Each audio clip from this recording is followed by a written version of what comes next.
चांडिल के सीमावर्ती गांव के मुखियों ने इंडो म्यांमार फेंसिंग प्रोजेक्ट का किया विरोध। सुरक्षित सीमाओं के वैश्विक दिशा के बीच उनके रुख पर उठे सवाल।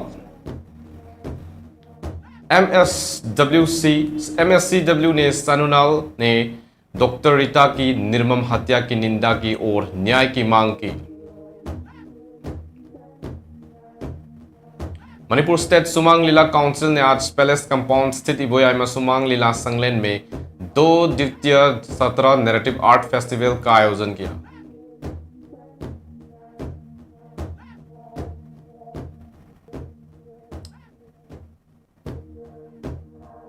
इस सरदा ने मणिपुर में स्थानीय उत्पादों के माध्यम से आत्मनिर्भरता को बढ़ावा देने हेतु आत्मनिर्भर भारत संकल्प अभियान की शुरुआत की।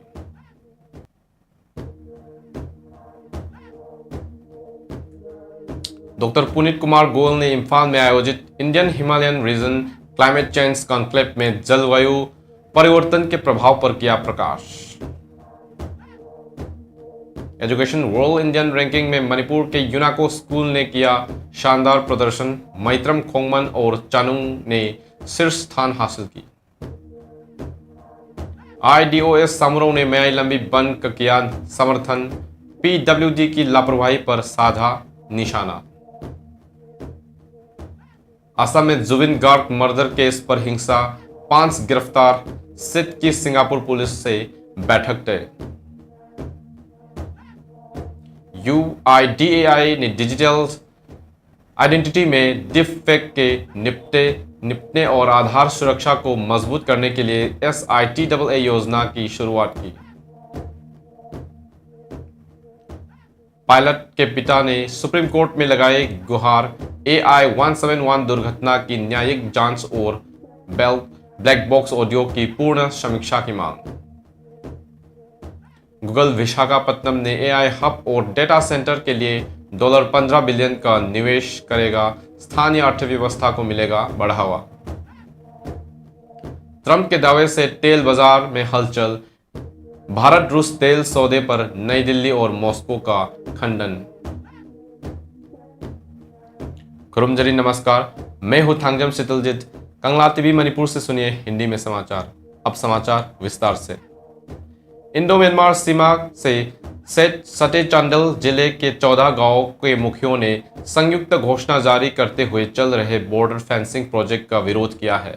उनका कहना है कि यह निर्माण पारंपरिक गांव की सीमाओं, पुश्तैनी भूमि अधिकारों और सांस्कृतिक पहचान के लिए खतरा पैदा करता है।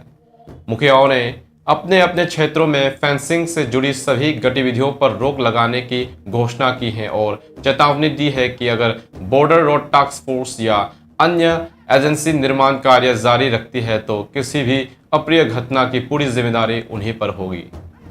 हालांकि उनके इस रुख पर कई हालातों से आलोचना भी सामने आई है, क्योंकि आज दुनिया भर में सीमाओं की सुरक्षा को लेकर जागरूकता बढ़ रही है ताकि अवैध प्रवास, मादक पदार्थों की तस्करी और सीमा पर हिंसा जैसी समस्याओं पर रोक लगाई जा सके। आलोचकों का कहना है कि केवल भावनात्मक या सांस्कृतिक आधार पर विरोध करना राष्ट्रीय सुरक्षा की जागरूकता को नजरअंदाज करना है। मुखियाओं ने साथ ही भारत सरकार की यह भी आग्रह किया कि जब तक कुकीजो लोगों के लिए सेपरेट एडमिनिस्ट्रेशन की मांग पर निर्णय नहीं होगा, तब तक सीमा पर सभी निर्णय कार्य रोक दिए जाएं। लेकिन विशेषज्ञों का मानना है कि अंतर्राष्ट्रीय खतरों के बढ़ने के दौर में स्पष्ट और सुरक्षित सीमाएं सुनिश्चित करना सिर्फ एक राजनीतिक विकल्प नहीं बल्कि एक राष्ट्रीय अनिवार्यता है।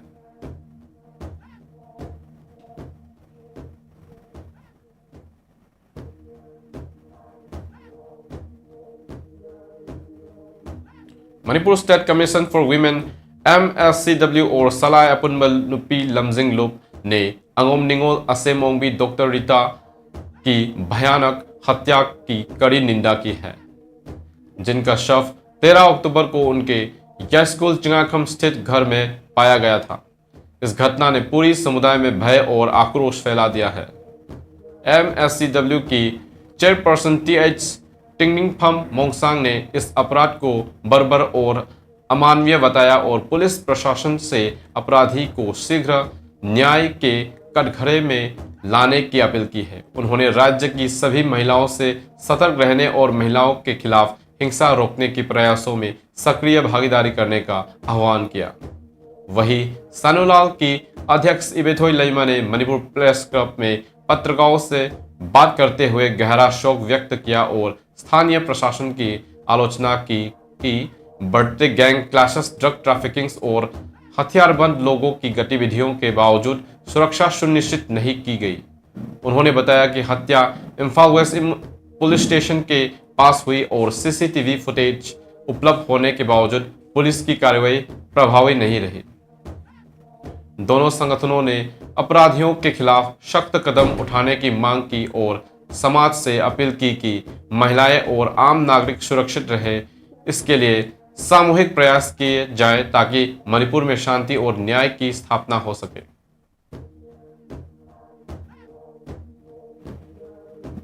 मणिपुर स्टेट सुमांग लीला काउंसिल ने आज पैलेस कंपाउंड स्थित इबोयाइमा सुमांग लीला संगलेन में 2 दिवसीय 17 नैरेटिव आर्ट फेस्टिवल का आयोजन किया।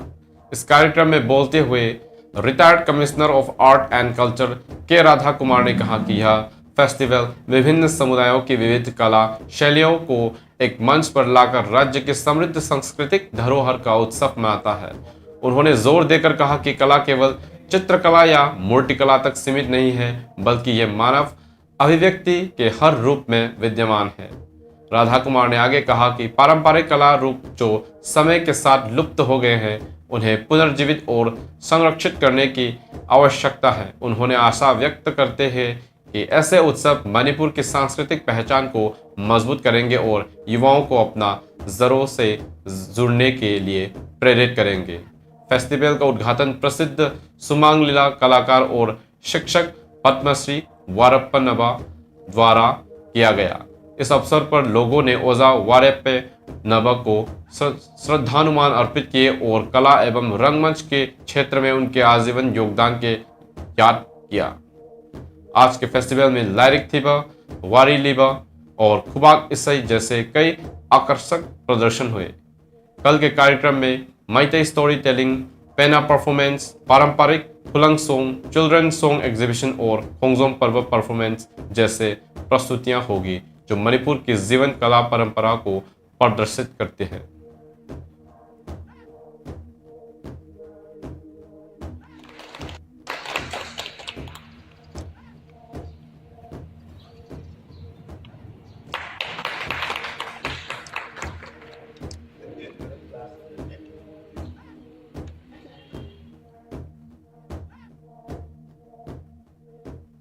मणिपुर में बने उत्पादों के माध्यम से आत्मनिर्भरता को बढ़ावा देने के उद्देश्य से आत्मनिर्भर भारत संकल्प अभियान कैंपेन की शुरुआत की गई, जहां बीजेपी मणिपुर प्रदेश प्रेसिडेंट ए सरदा ने इस अभियान को पोस्टरों या औपचारिक उद्घाटन किया।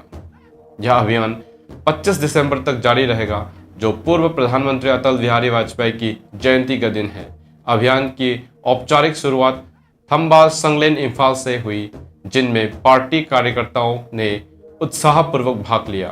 कार्यक्रम में बोलते हुए ए सरदा ने कहा कि इस अभियान का उद्देश्य मणिपुर के लोगों को आत्मनिर्भर बनाना और एक मजबूत तथा समृद्ध राज्य के निर्माण में योगदान देना है। उन्होंने जोर देकर कहा कि स्टार्टअप स्कीम जैसे पहले स्थानीय उद्यमियों को अवसर प्रदान कर रही है, जिससे राज्य की अर्थव्यवस्था और रोजगार दोनों को मजबूत मिल रही है। उन्होंने आगे कहा कि यह आंदोलन इंडिया को वर्ष 2047 तक एक विकसित राष्ट्र बनाने में महत्वपूर्ण भूमिका निभाएगा, साथ ही मणिपुर को एक प्रगतिशील और आत्मनिर्भर राज्य के रूप में उभरने में मदद करेगा। ए सरदा ने जनता से अपील की कि वे इस अभियान में सक्रिय रूप से भाग लें और मणिपुर तथा भारत दोनों के उज्जवल और आत्मनिर्भर भविष्य के लिए मिलकर कार्य करें।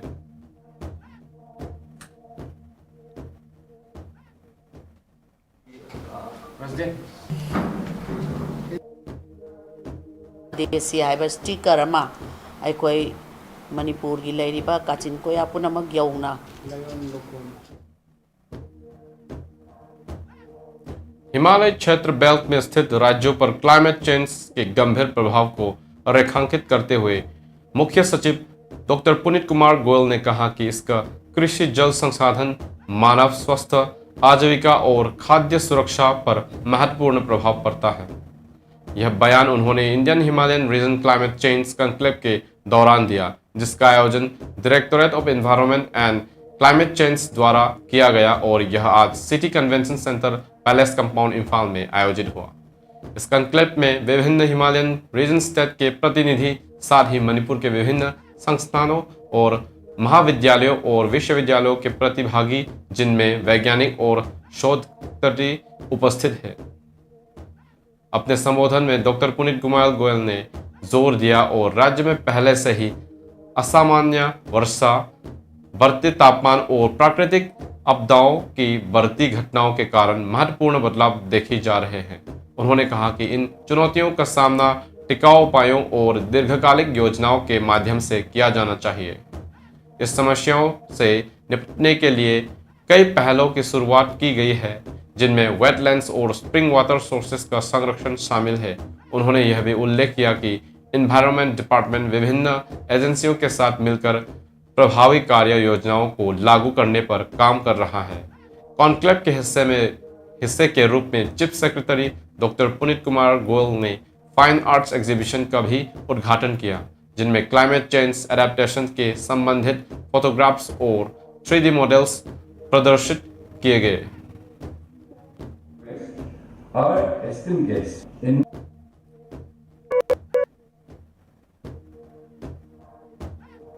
leaders and representative, namely Dr. Majid Farooq from Jammu and Kashmir.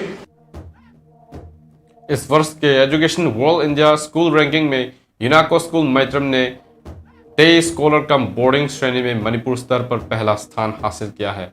वहीं यूनाको स्कूल खोंगमन ने दूसरा स्थान प्राप्त किया और यूनाको स्कूल चानुंग ने रेसिडेंशियल श्रेणी में राज्य में पहला स्थान हासिल किया। यूनाको स्कूल खोंगमन के आयोजित सम्मान समारोह में चेयरमैन एन इरावंता ने इस उपलब्धि पर गर्व व्यक्त करते हुए कहा कि यूनाको स्कूल ने राज्य के गवर्नमेंट, प्राइवेट और एडेड स्कूल के बीच एक उल्लेखनीय स्थान बनाया है। उन्होंने बताया कि यह रेखांकित एक विस्तृत सर्वेक्षण पर आधारित है, जिनमें teachers welfare and development, faculty competence, academic reputation, leadership and management quality, infrastructure और कम्युनिटी सर्विस जैसे विभिन्न मानकों को शामिल किया गया। राष्ट्रीय स्तर पर ऑल इंडियन रैंकिंग्स यूनाको स्कूल खोंगमन ने 58वां स्थान, यूनाको स्कूल मैत्रम ने 70वां स्थान और यूनाको स्कूल चानुंग ने रेसिडेंशियल स्कूल कैटेगरी में 29वां स्थान प्राप्त किया, जो मणिपुर के लिए एक गर्व की बात है।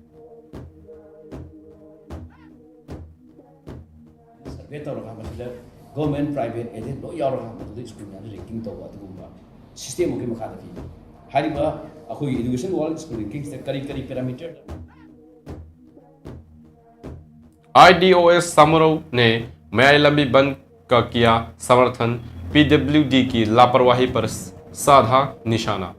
इनिशिएटिव एंड डेवलपमेंट ऑर्गेनाइजेशन समारोह ने मयाई लंबी NH-137A पर मयाई लंबी अपुनबलुप द्वारा 17 अक्टूबर को बुलाए गए बंद को समर्थन किया है और लापरवाह पब्लिक वर्क्स डिपार्टमेंट अधिकारियों के खिलाफ तुरंत कार्रवाई की मांग की है। एक बयान में IDOS ने सचिव ओकेंद्रो हैनाम ने PWD की कड़ी आलोचना की, कहा कि विभाग जनता की शिकायतें के बावजूद गंभीर रूप से क्षतिग्रस्त मयाई लंबी रोड की मरम्मत करने में नाकाम रहा है, जो अब भी गड्ढे से भरी हुई है।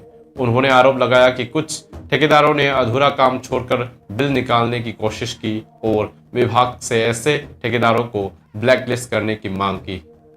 IDOS ने PWD पर भ्रष्टाचार का आरोप लगाते हुए कहा कि इंजीनियर तब तक निष्क्रिय रहे जब तक पिसुम और केशामथोंग में विरोध नहीं भड़का। विरोध के बाद भी विभाग ने केवल अस्थायी मरम्मत की और फिर काम रोक दिया। संस्था ने कहा कि निंगोल चकोबा त्योहार से पहले सड़क पूरी करने की चेतावनी के बावजूद विभाग ने जनता को धोखा देने के लिए केवल CRPF कैंप मोंगसांगई के सामने मामूली पैच वर्क किया। संगठन ने टुकड़ों में की जा रही मरम्मत की बजाय पूरी सड़क के पुनर्निर्माण की मांग की है।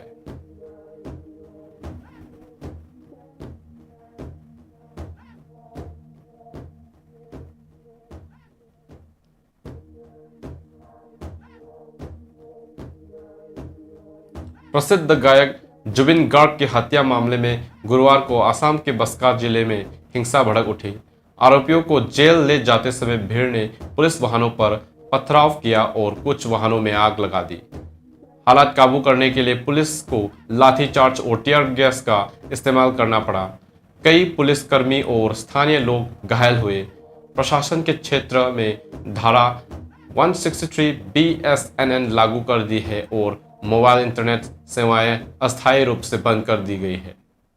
गिरफ्तार 5 आरोपियों में कार्यक्रम आयोजन श्याम कानू महंता, गायक के मैनेजर सिद्धार्थ शर्मा, एक सस्पेंड पुलिस अधिकारी जुबिन के कंजिंग और 2 PSO शामिल है। SIT की जांच में करीब 1 करोड़ की संदिग्ध लेन देन की जानकारी मिली है।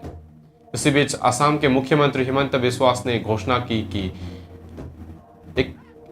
21 अक्टूबर को CID टीम सिंगापुर पुलिस ने मुलाकात करेगी, जहां फोरेंसिक डिजिटल साक्ष्य साझा किए जाएंगे। सिंगापुर सरकार ने इस सहयोग को मंजूरी दे दी है। SIT ने सोशल मीडिया पर वायरल हो रही फर्जी पोस्टमार्टम रिपोर्ट को भी झूठा बयान है और साइबर कार्रवाई की चेतावनी दी है। राजनीतिक नेताओं ने लोगों से शांति बनाए रखने की अपील की है, जबकि जुबिन के समर्थक न्याय की मांग कर रहे थे।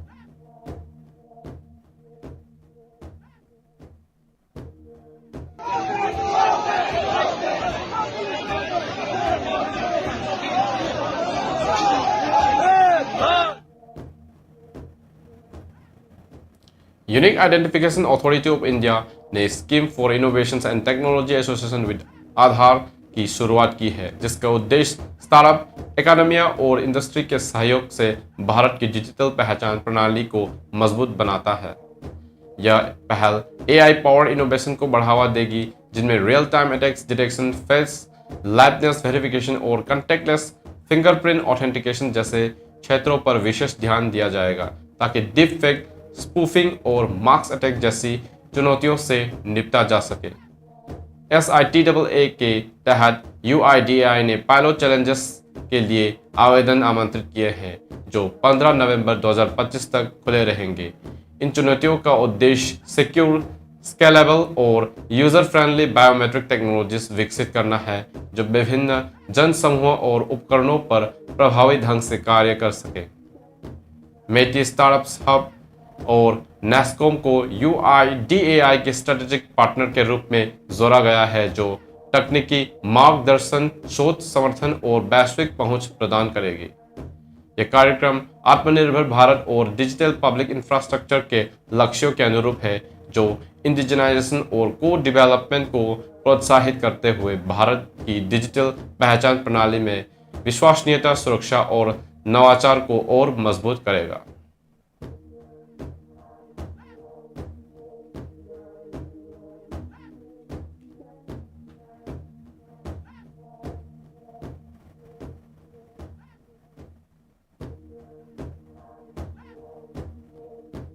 एयर इंडिया AI-171 विमान दुर्घटना मामले में एक नया मोड़ आया है।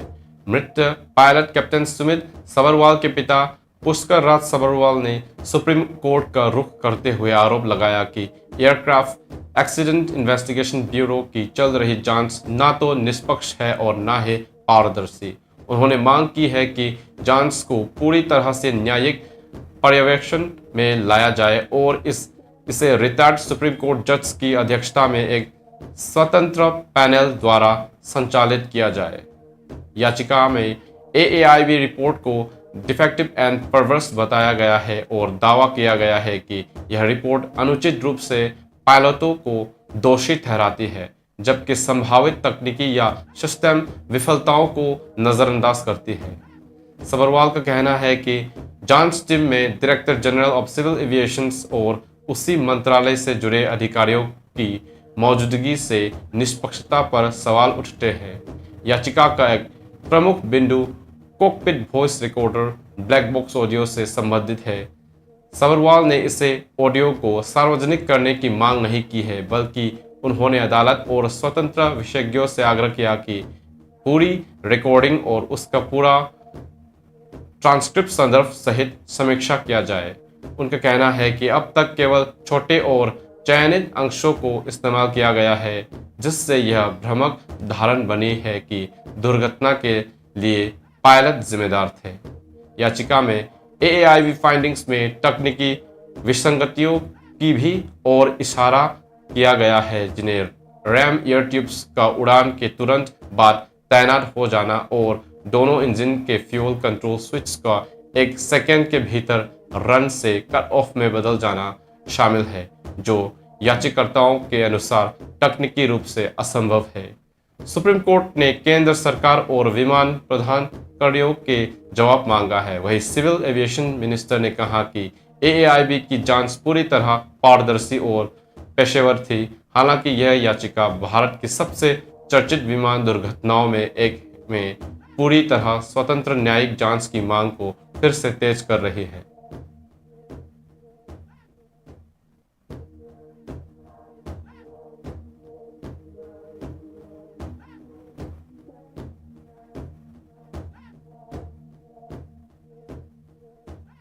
गूगल ने घोषणा की कि वह आने वाले 5 वर्षों में $15 बिलियन का निवेश भारत में करेगा, ताकि यूनाइटेड स्टेट्स के बाहर अपना सबसे बड़ा आर्टिफिशियल इंटेलिजेंस और डेटा इंफ्रास्ट्रक्चर हब स्थापित कर सके।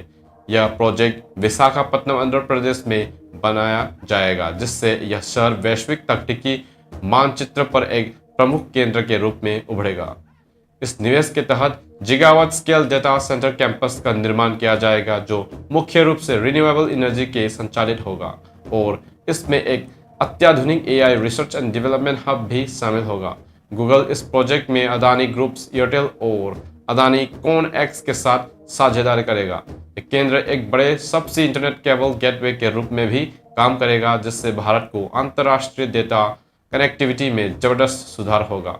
आर्थिक रूप से इस प्रोजेक्ट से लगभग 5,000 से 6,000 प्रत्यक्ष रोजगार और करीब 30,000 अप्रत्यक्ष रोजगार के अवसर पैदा होने की उम्मीद है। इससे स्थानीय बुनियादी ढांचे जैसे बिजली, कूलिंग सिस्टम और डिजिटल नेटवर्क में भी व्यापक सुधार होगा, जिससे आसपास के उद्योगों को बढ़ावा मिलेगा।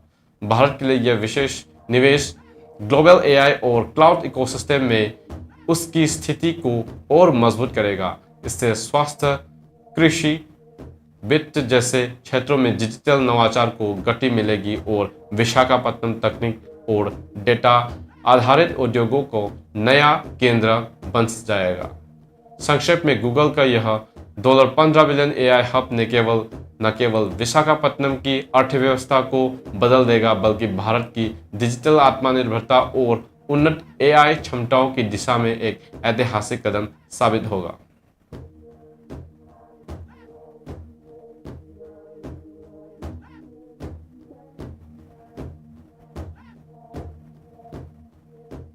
वैश्विक कच्चे तेल के दामों में आज तीव्र उतार चढ़ाव देखा गया, जब पूर्ण अमेरिका राष्ट्रपति डोनाल्ड ट्रंप ने दावा किया कि प्रधानमंत्री नरेंद्र मोदी ने उन्हें आश्वासन दिया कि भारत अब रूस से तेल खरीदना बंद कर देगा।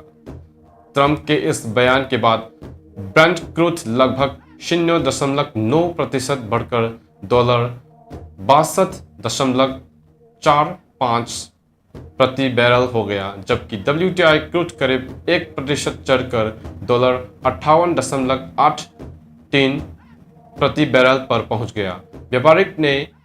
व्यापारियों ने अनुमान लगाया कि भारत की खरीद में कमी से रूस के निर्यात और वैश्विक आपूर्ति पर असर पड़ सकता है। हालांकि India's ministry of external affair ने इस तरह की किसी भी समझ या बातचीत से सख्ती से इनकार किया। MEA ने स्पष्ट किया कि प्रधानमंत्री मोदी और मिस्टर ट्रंप के बीच कोई फोन कॉल या वार्ता नहीं हुई है, और यह भी दोहराया कि इंडिया की ऊर्जा नीति राष्ट्रीय हितों द्वारा निर्देशित है, ताकि किफायती कीमतें और आपूर्ति की सुरक्षा सुनिश्चित की जा सके। रूस ने भी इस रिपोर्ट को खारिज कर दिया। Deputy prime minister Alexander Novak ने कहा कि मॉस्को को भारत के साथ अपने मजबूत और दीर्घकालिक ऊर्जा साझेदारी पर पूरा भरोसा है, और रूसी कच्चा तेल अब भी भारतीय अर्थव्यवस्था के लिए लाभदायक है। विशेषज्ञों को कहना है कि कुछ रिफाइनर बाजार की परिस्थितियों के अनुसार अपने स्रोतों में बदलाव कर सकते हैं, लेकिन भारत की रूसी तेल आयात में किसी आधिकारिक बदलाव की पुष्टि नहीं हुई है। MEA के बयान ने अटकलों को शांत किया, जिससे शाम तक तेल की कीमतें स्थिर हो गई है।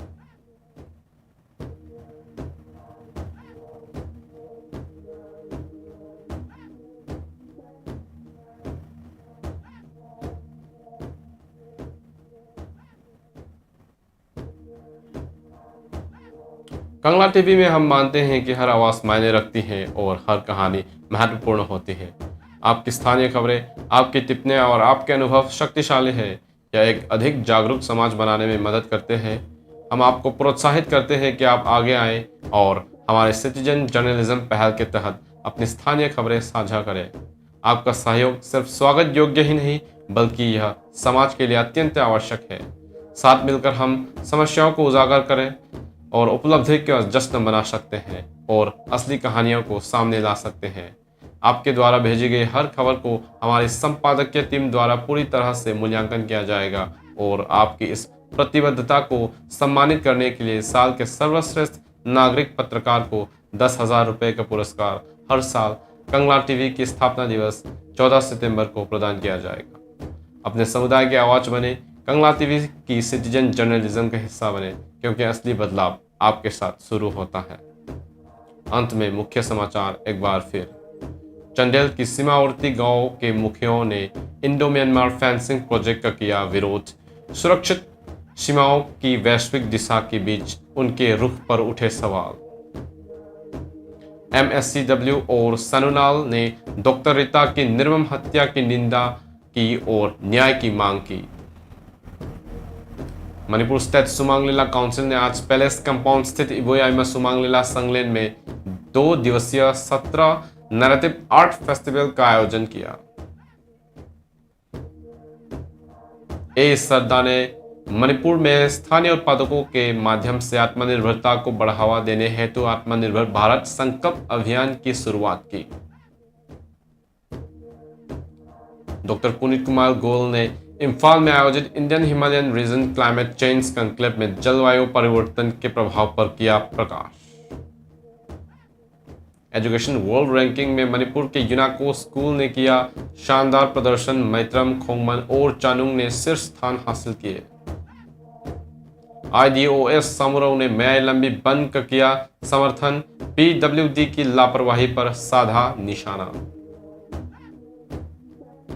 असम में जुबिन गार्ग मर्डर केस पर हिंसा, 5 गिरफ्तार। सिट की सिंगापुर से बैठक तय। UIDAI ने डिजिटल आइडेंटिटी में डीप फेक से निपटने के लिए आधार सुरक्षा को मजबूत करने के लिए SITAA योजना की शुरुआत की। पायलट के पिता ने सुप्रीम कोर्ट में लगाई गुहार। AI-171 दुर्घटना की न्यायिक जांच और ब्लैक बॉक्स ऑडियो को पूर्ण समीक्षा की मांग। गूगल विशाखापत्तनम में AI हब और डेटा सेंटर के लिए $15 बिलियन का निवेश करेगा। स्थानीय अर्थव्यवस्था को मिलेगा बढ़ावा। ट्रंप के दावे से तेल बाजार में हलचल। भारत रूस तेल सौदे पर नई दिल्ली और मॉस्को का खंडन। आज के लिए इतना ही। मणिपुर से हिंदी में समाचार सुनने के लिए कंगला टीवी से जुड़े रहे। धन्यवाद।